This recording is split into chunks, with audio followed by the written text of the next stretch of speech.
Hello students. Last video में हमने 5.2 exercise के 4 पार्ट्स सोल्व किए थे।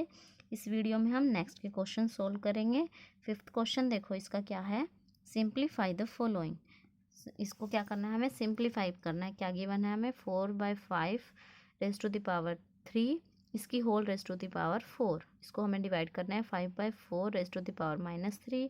और यहाँ पर देखो ये ब्रैकेट, यहाँ पर एक और ब्रैकेट आएगा, multiply 1/3 raise to the power 4 और 9/9 रेज टू द पावर 4। इसको हमें सोल्व करके आंसर फाइंड आउट करना है। तो देखो कैसे करेंगे।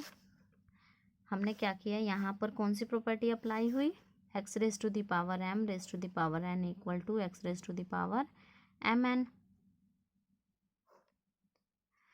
यहाँ पर पावर के ऊपर पावर होता है तो पावर क्या हो जाते हैं, मल्टीप्लाई। तो हमने यहाँ पर क्या कर दिया, मल्टीप्लाई कर दिया। और जब नेगेटिव टर्म होती है तो नेगेटिव किस में चेंज हो जाती है, पॉजिटिव में। कब, जब ये अपोजिट हो जाते हैं। तो 5/4 था तो हमने क्या लिख दिया, 4/5। तो यहाँ पर एक और क्या अप्लाई हुआ, -m equal to 1/a raise to the power m। ये वाली प्रॉपर्टी भी अप्लाई हुई। नेक्स्ट देखो, हमने ये एज इट इज़ लिख दिया। 9 को हम क्या लिख सकते हैं, 3 का स्क्वायर लिख सकते हैं। तो 3 का स्क्वायर, इसकी होल पावर हमें कितनी गिवन है, 4 गिवन है। यहाँ फिर से यही वाली प्रॉपर्टी अप्लाई होगी, ये दोनों आपस में क्या हो जाएंगे, मल्टीप्लाई हो जाएंगे। तो 4 2 ज़ा 8 यहाँ तो लिख दिया हमने। अब इसको देखो, 3 4 ज़ा 12 आ गया, डिवाइड 4/5 इसकी पावर 3, मल्टीप्लाई ये एज इट इज़ लिख दिया हमने। अब देखो इसके अकॉर्डिंग डिवाइड करना है हमें। तो डिवाइड करने का मतलब होता है, या तो इसको ऐसे कर लो कि डिवाइड करते हैं जब हम तो डिनोमिनेटर में आता है ये अपोजिट हो जाते हैं, या तो ऐसे कर सकते हैं, या तो यहाँ पर प्रॉपर्टी अप्लाई कर लो। 4/5, यहाँ भी 4/5 है, यहाँ पावर 12 है, यहाँ 3 है। और जब भी डिवाइड होता है तो कौन सी प्रॉपर्टी अप्लाई होती है, x raise to the power m minus x raise to the power n, minus ने डिवाइड, इक्वल टू क्या आ जाएगा, x raise to the power m minus n। ये दोनों क्या हो जाते हैं, माइनस हो जाते हैं। मतलब 12 में से अगर हम 3 माइनस करेंगे तो कितना आ जाएगा, 12 में से अगर हम 3 माइनस करेंगे तो कितना आएगा, 9 आएगा। मतलब कि क्या आ गया, 4/5 रेज टू द पावर 9। मतलब इसका क्या है, 4 रेज टू द पावर 9 और 5 raise to the power 9। Last में देखो यही बच रहा है। ये तो कंप्लीट हो गई ये वाली टर्म। अब इसको सोल्व करो। इसका मतलब क्या है, 4 3 रेज टू द पावर 4। अब डिनोमिनेटर में है तो इसको अगर हम ऊपर लेके जाएंगे, देखो यहाँ डिनोमिनेटर में है, अगर हम मतलब डिवाइड हो रहा है तो डिवाइड हो रहा है तो क्या होता है, माइनस होता है। तो 8 में से माइनस करेंगे 4 तो कितना आ जाएगा, 4। तो क्या बच गया यहाँ पर 4। एक तो ये मेथड था, यहाँ मैंने दूसरा मेथड अप्लाई किया है। 4/5 रेज टू द पावर 12 है, डिवाइड किस में चेंज हो जाएगा, मल्टीप्लाई में। अगर डिवाइड मल्टीप्लाई में चेंज होता है तो ये नंबर अपोजिट हो जाता है। तो क्या आ गया, 5/4 रेज टू द पावर 3। अब यहाँ से ये पावर इसके ऊपर भी, ये पावर इसके ऊपर भी लिख दिया हमने अलग अलग। ऐसे ही ये पावर इसके ऊपर, ये पावर इसके ऊपर अलग अलग लिख दिया।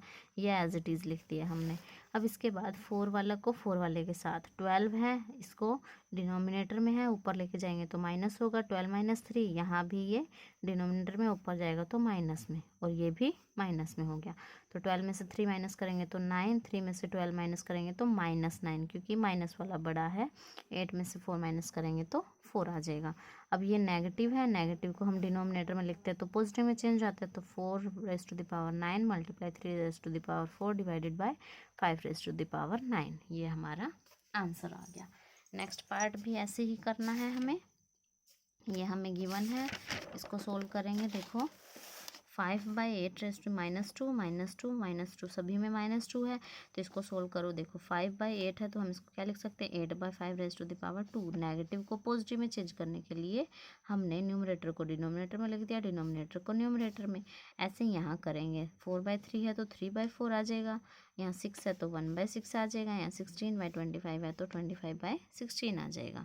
अब इसको करेंगे प्राइम फैक्टर्स में चेंज। 8 को हम क्या लिख सकते हैं, 2 raise to the power 3 as it is, bracket लगा दिया हमने। इसको हमने तो 4 को क्या लिख सकते हैं, 2 रेज टू द पावर 2। यहाँ 6 को 3 × 2, ठीक है। अब 25 को हम क्या लिख सकते हैं, 5 का स्क्वायर, और 16 को क्या लिख सकते हैं, 2 रेज टू द पावर 4। वैसे तो हम 4 का स्क्वायर भी लिख सकते हैं, लेकिन 4 प्राइम फैक्टर नहीं है, प्राइम फैक्टर 2 है, तो इसलिए हमने 2 की पावर में लिखा है। अब पावर है तो ये अब इसके ऊपर भी है और ये इसके ऊपर भी, कौन सी प्रॉपर्टी से, ये वाली प्रॉपर्टी जो हमने पढ़ी है, x raise to the power m upon में x raise to the y raise to the power m equal होता है x by y raise to the power m के। पावर सेम हो और बेस डिफरेंट हो तो ये डिवाइड हो जाते, तो ये पावर अलग अलग भी तो हो सकते हैं, तो ये पावर इसके ऊपर भी, ये पावर इसके ऊपर लिख दिया, ऐसे ही इसको लिख दिया हमने। अब यहाँ पर कौन सी प्रॉपर्टी अप्लाई हुई, x raise to the power m raise to the power n equal to x raise to the power m n. तो यहाँ पर 3 2 ज़ा 6 आ गया, 5 का स्क्वायर आ गया, 3 का स्क्वायर, और यहाँ पर 2 2 ज़ा 4 आ गया। यहाँ पर हमने ये पावर इसके ऊपर भी, ये पावर इसके ऊपर लिख दिया। अब यहाँ पर भी ऐसे ही लिख दिया हमने, 2 2 ज़ा 4 आ गया, 4 2 ज़ा 8 आ गया। देखो यहाँ 3 रेस टू द पावर 2 था, यहाँ भी ये कैंसिल हो गया, जो बच गया उसको लिख लो। 2 वाले को एक साथ लिख लिया हमने, 2 रेस टू द पावर 6 और ये 2 raise to the power 4, 2 raise to the power 2, 2 raise to the power 8। Multiply, ऊपर क्या बचा 5 रेस टू द पावर 4 और डिनोमिनेटर में क्या बचा 5 रेस टू द पावर 2। अब यहाँ पर कौन सी प्रॉपर्टी अप्लाई हुई, x raise to the power m multiply x raise to the power n equal to x raise to the power m plus n, मतलब अब प्लस हो जाएंगे, तो 4 में 2 प्लस करेंगे तो कितना आ जाएगा 6 और 2 raise to the power as it is multiply, ये डिवाइड में है ऊपर जाके, तो यहाँ पर कौन सा अप्लाई हुआ है, x raise to the power m divided by x raise to the power n equal to x raise to the power m minus n. Minus हो गया, 4 में से 2 2 आ गया। अब ये 2 raise to the power 6 cancel हो गया, डिवाइड में क्या बचा 2 रेस टू द पावर 8, तो इसको हमने एक साथ लिख दिया। तो 5 raise to the power 2 divided by 2 raise to the power 8, ये हमारा सोल्यूशन आ गया।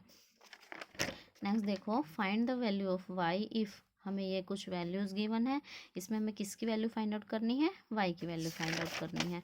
तो यहाँ देखो बेस सेम है, ये 3/11 है, यहाँ भी 3/11 है, बेस सेम है तो पावर्स क्या हो जाएंगी, ऐड हो जाएंगी। तो पावर्स ऐड हो गई, 2y + 3 आ जाएगा, कौन सी प्रॉपर्टी से, x raise to the power m multiply x raise to the power n equal to x raise to the power m plus n से। तो लिख लिया हमने। अब इसके बाद क्या करेंगे, लेफ्ट हैंड साइड और राइट हैंड साइड दोनों को, बेस सेम है तो पावर्स भी सेम होंगी, मतलब कि एक्सपोनेंट को हम क्या करेंगे, कंपेयर करेंगे। तो 2y + 3 इक्वल आ जाएगा 7 के। जब हमने इसको कंपेयर किया तो 2y + 3 इक्वल टू क्या आ गया, 7 आ गया। तो 2y = 7 - 3, 2y = 7 में से 3 क्या आ गया 4, तो ये डिवाइड इधर जाके मल्टीप्लाई, इधर जाके डिवाइड में, तो 4 डिवाइडेड बाई 2, 2 1 ज़ा 2, 2 2 ज़ा 4, तो y की वैल्यू कितनी आ गई 2 आ गई। हमें y की वैल्यू ही फाइंड आउट करनी थी। नेक्स्ट क्वेश्चन देखो, find the value of m। अब हमें किसकी वैल्यू फाइंड आउट करनी है, m की वैल्यू फाइंड आउट करनी है। फिर से यहाँ पर बेस सेम है तो पावर्स क्या हो जाएंगे, ऐड हो जाएंगे। देखो यहाँ पर -16/6/13 है, यहाँ भी और यहाँ भी, तो पावर्स क्या हो जाएंगे, ऐड हो जाएंगे। तो 4m - 2 प्लस -8 हो जाएगा, प्लस और माइनस में है तो माइनस में लिख दिया हमने। तो 4m - 2 प्लस -8, और प्लस माइनस क्या होता है, माइनस होता है, तो -8 लिख दिया हमने। इसको सोल्व करो, 4m माइनस माइनस क्या होगा, प्लस होगा, 8 में 2 प्लस करेंगे तो क्या आएगा 10, लेकिन माइनस का साइन आएगा।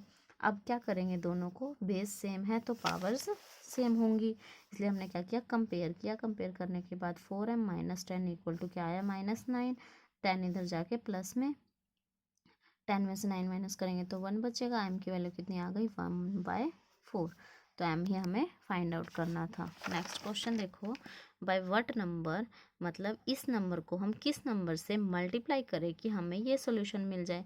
मतलब हमें किसी नंबर से इसको मल्टीप्लाई करना पड़ेगा। मान लो हमने इसको x नंबर से मल्टीप्लाई किया तो हमें क्या मिला 7/4 तो हमें क्या फाइंड आउट करना है, x की वैल्यू फाइंड आउट करनी है। तो हमने मान लिया कि जो ये नंबर है ये मल्टीप्लाई हुआ है किससे, x से, तो हमें प्रोडक्ट क्या मिला, ये नंबर। तो क्वेश्चन के अकॉर्डिंग इस नंबर को हमने x से मल्टीप्लाई किया, इक्वल टू क्या आया 7/4 हमें वैल्यू किसकी फाइंड आउट करनी है, x की। तो ये पावर इसके ऊपर भी और ये पावर इसके ऊपर भी, 4 -4 7 -4। अब ये इधर जाएगा तो डिवाइड में है, इधर जाएगा तो मल्टीप्लाई में, ये इधर ऊपर है तो इधर डिनोमिनेटर में आ जाएगा। अब 7 है, ये